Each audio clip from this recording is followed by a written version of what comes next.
This show is sponsored by BetterHelp. Have you been thinking about therapy? Have you been trying to get in to see a therapist? Have you found that a lot of therapists that you've been recommended to have either closed books or they've got a really long waiting list? Sometimes months. If you're lucky, it's a couple of weeks. Now, what if there was an alternative that gave you quicker access and at your convenience?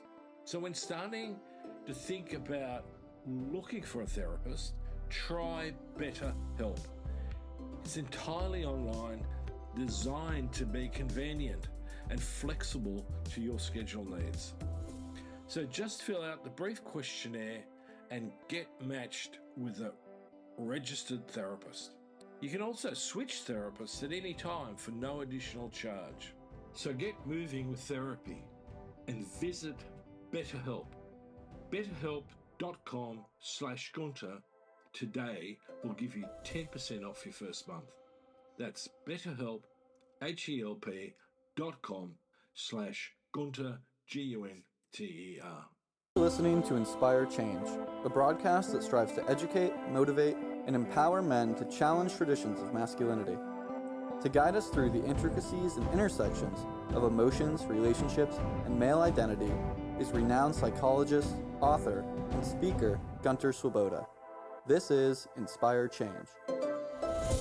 Before I begin the actual podcast, I would like to respectfully acknowledge the Gadigal people of the Eora Nation, who are the traditional custodians of the land on which I work. I would also like to pay my respects to their elders past and present.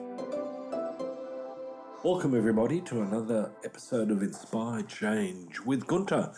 I'm your host. Now in today's episode, I want to look at a very harsh reality that I feel can't go untreated any longer. So what am I talking about? Well, since the beginning of 2024, statistics have revealed that there's a disturbing trend in our society, in Australia in particular, although we're not the only ones with this problem. I can go globally and point this out, and you'll understand in a minute why. And this particular trend this year is that one woman is now killed every 4 days. Now, that's not a number that I want you to dwell on. What it is a devastating testimony to the sickness of our society. So in this episode, I'm going to take a deep dive into the reasons behind this trend, how it affects our lives, and what we need to do about this to put an end to it. So let's talk about the magnitude of this. Now, I'm not going to, make this tedious and roll out a whole bunch of statistics, and then people are going to come back and, dispute the statistics and, how those statistics were put together. What I actually want to do is that I want you to look at this from an emotional point of view, from a relational point of view. These statistics, this digit is a personal tragedy. It's a community that's left in shambles and a family that needs to grieve the loss of a loved one. And as I said before, the phenomenon is not just confined to Australia, it is in fact universal, with no country immune to the problem. Now, in this umbrella of intimate partner violence rests a number of other issues. It includes domestic abuse, it includes sexual assault, and most importantly, everyday patriarchy. We have seen under that umbrella horrendous abuses of women. And it's interesting that it's not just violence per se, it's not just a physical act, it's the social and emotional types of violence that need to be included in this, where we're really talking about fundamental boundary violations. Now, if you remember in one of the podcasts, I talked about territory, personal territory, and the fact that each individual in their relationship with another individual needs to respect that person's personal territory and the boundaries that they set. And I guess in many respects, killing is the ultimate boundary violation. But usually that's preceded by a whole host of other boundary violations. And those boundary violations begin small and escalate. And sometimes they take years to escalate. Sometimes they happen very, very quickly. So, in one of the sessions that I had with someone recently, they actually asked me, because they're very concerned about this as well. It's a younger man, probably mid-20s, who really wants to, in a sense, make a difference himself in terms of what's going on. And he asked me point blank, can we predict intimate partner violence? Now, that's a really interesting question. And in fact, if we go back, a few decades, the answer would have probably been no, not really. But that's not true. In fact, when we look at the research, the statistics, and so on, and the patterns and the profiles, we need to accept that despite being, a complex issue with multiple factors influencing its occurrence, it's not impossible.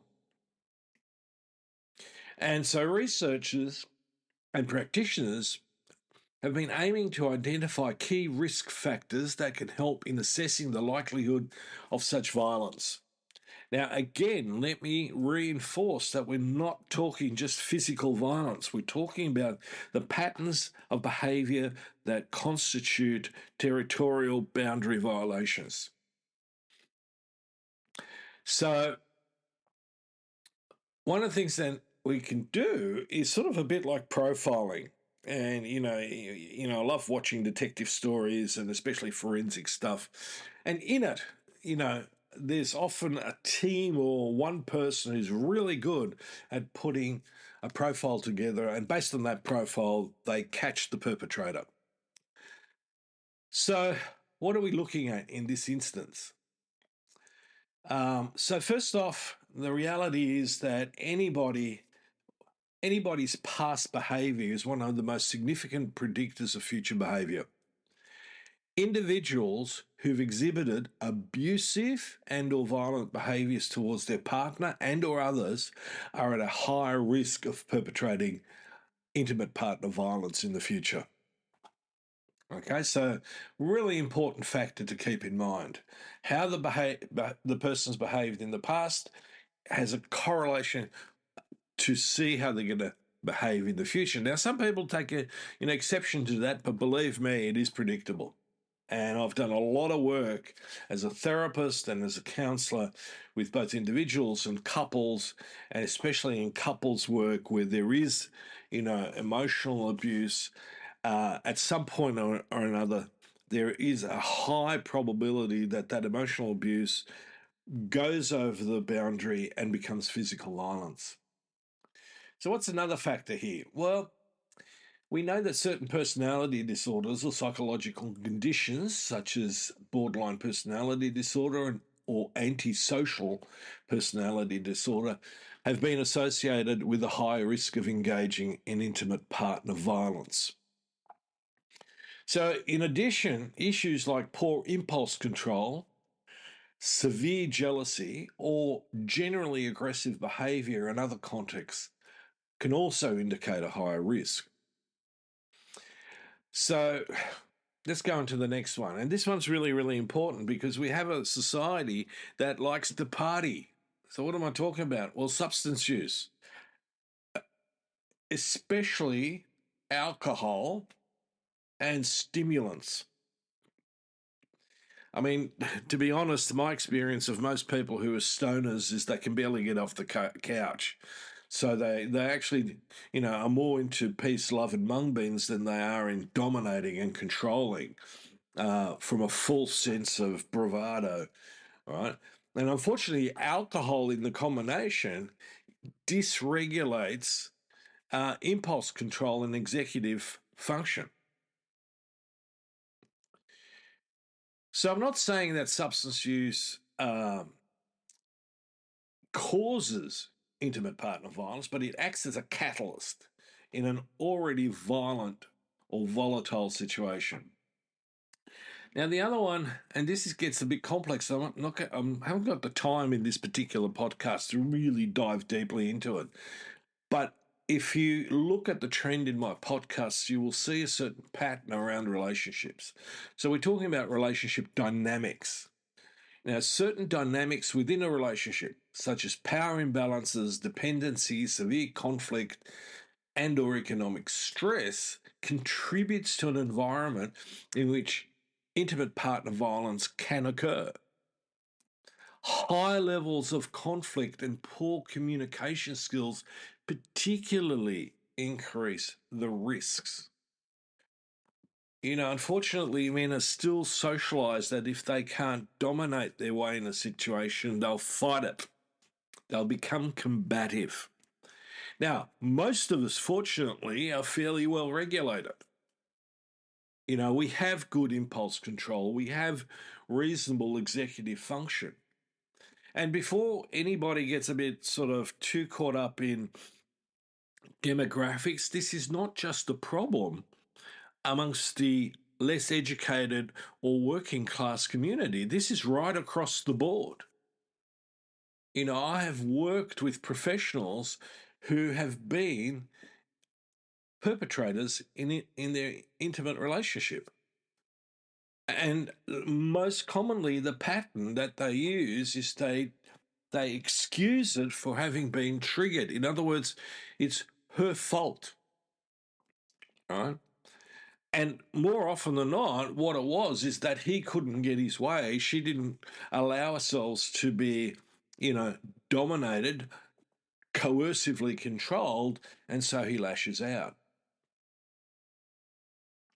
The other factor that's really, really important, and we're getting into some touchy areas here because, let me be frank.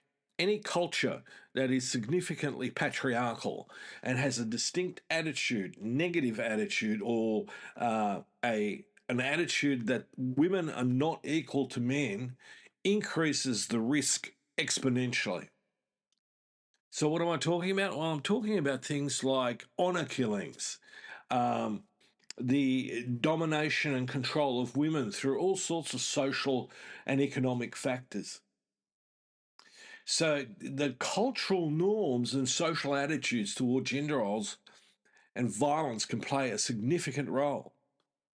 Many cultures will have a tendency to resort to violence because of this idea of maintaining, dominance, that their status becomes incredibly important. The idea of honor, as misplaced as it is, becomes the driving factor. So you have to, the idea of retribution becomes built into the system. So environments that condone tacitly or otherwise, or don't actively condemn violence against partners, can see higher rates of intimate partner violence. And in those cultures, most of it occurs behind closed doors. And there is a, code of silence by everybody, including women. So another factor in all of this pattern is that stress and external pressures can really, really rock the boat. Financial difficulties, unemployment, significant life changes can contribute to an increased risk of intimate partner violence. Now, stress in itself is not a cause, but it's an exacerbating underlying tension or issue within a relationship that can be the fuse that lights the bomb. Okay, So the last point that I want to make in terms of, being able to profile this is that we need to look for early warning signs. There are very distinct behavioral cues, such as increasing control over a partner's actions, coercive control, isolation from friends and family, verbal threats, and escalating aggression are most definitely early warning signs of potential violence. So, my message to women is if you're seeing any of this, even when it's in an early stage of a relationship, you need to consider whether it is really worthwhile staying in that relationship, or do you need to make sure that you, and if you have a child, are safe. You need to get out. And I'm very clear on that. Okay, so what are we going to do about this? How do we intervene or create some sense of an ability to prevent this? So I'm going to be really blunt here. One of the things that we definitely know from lots and lots of research is that a lot of this starts within the home. Okay, so the first thing is, patriarchal fathers, especially patriarchal fathers who are misogynistic, will usually raise boys that are as, if not more, patriarchal than their dads. So this is a risk factor. So what we need is a capacity to educate men even before they become dads into how to be a good father, right? What sort of role model are you going to be? And if you've got, a history of making misogynistic jokes, if you have a tendency to put women down subtly or unsubtly, then you need to basically step it up. You need to get out there and clean up your act. Now, if, just reading books and listening to people, because there's a lot of stuff in the media, isn't getting your attention, isn't getting you to reflect on your behavior, then you need to seek therapy. Because in a lot of instances, a lot of men who act like that actually come from a family where the father acted like that.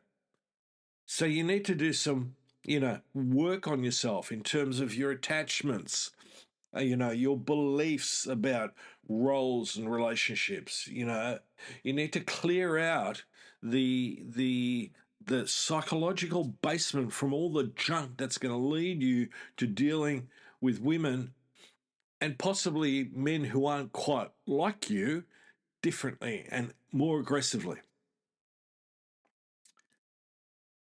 So at this stage, what I want to invite all you men at, because I'm going to follow this up with next week's podcast, because I want to dive more deeply into what we are going to need to do. So the first cab off the rank, and I'm going to leave you with this one today, is men, we need to work on ourselves. We cannot change society unless individually we actually get up to speed, where not only do we behave well, but we call out other men when they are behaving badly. And that's any disrespectful behavior that other men exhibit. When I looked at the video with Brittany Higgins, one of the things that I saw was Lerman plying her with alcohol and three other guys, or was it two other guys? I can't remember right now, playing the same game. Now, someone should have turned around to Lerman and said, mate, you're out of line. Take your ass out of here and don't do it again. But no, we have a culture of a boys' club that protects assholes like Lerman.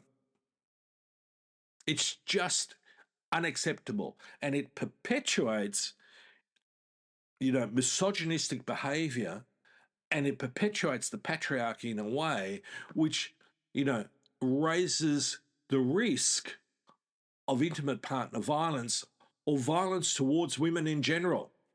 And therefore, of course women are going to want, safe spaces for only women. And, that's another story. At the moment, women are being forced to try and define the definition of woman. Well, let's make it very clear. It's female. and they have a right to feel safe in our society, irrespective of what somebody else wants. Just because you want to be part of that, if you're not that, you need to either get permission or you need to drop it. And I'm very, very clear about that. All right, so heavy topic, but one that's absolutely necessary. So I want to thank you for being part of this absolutely vital conversation. Let's not just talk about transformation, but let's become the transformation. Let me talk to you next time, both by tackling this and by you involving yourself in the existing conversation.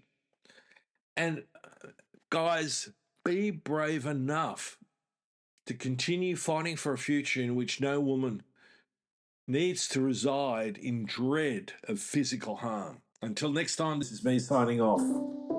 Love to hear from you. And if you're interested, please check out my work on www.gunterswoboda.com or www.goodmengreat.com. Thank you for listening to Inspire Change, a broadcast that strives to educate, motivate, and empower men to challenge traditions of masculinity. For more information on the Making Good Men Great movement, or for individual or group coaching sessions with Gunter, visit goodmengreat.com. For inquiries regarding broadcast topics or appearing on the show, email Miranda@noirtainment.com. That's Miranda at NOIRTAINMENT.com.